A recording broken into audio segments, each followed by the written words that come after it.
Dumela makulu Dinyame TN is here. Ndadzoka zvakare ndine tumwe twetunyaya tunenge tuchingoitika muZimbabwe. Pane kamukomana kechidiki kanoimba tumhanzi twekunge tukungofotokopa. Unoziva music inenge fotokopa. Amene zvazvingori ina hangu handisipo pakujaja music yake. So that guy anotwa Indimiridzo akanyora kuti urombo uroi akamira pamota yawekino uchivhayo. Asi maZimbabweans havana kufara nenyaya yekudzonzi urombo uroi this guy. Because vanenge vachiziva kuti mota iyi akapuwa. Ndopa apindurwo nemumwe muZimbabwean asina kuzvifarira ndobva anyora kuti right urombo uroi zveshuwa zvakanzi tora mota but usabvise scarf padashboard.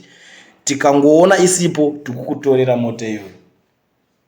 Ameno ndozvimwe zvezvinhu zvinezvi zvichingoitika enda ngudzokopana pane nyaya sekutaura kana ngozviita kuti aiwa commercial break timboonesana dzimwe tunyaya tunenge tuchiitwa mukatipo tikandiri kedu keZimbabwe. Unoziva kuti ndogara ndichitaura panapa ndikati kusapenga uri muZimbabwe unokuona uchinzi upenge hadzitori nyasha dzedzo ameno zvazvingori so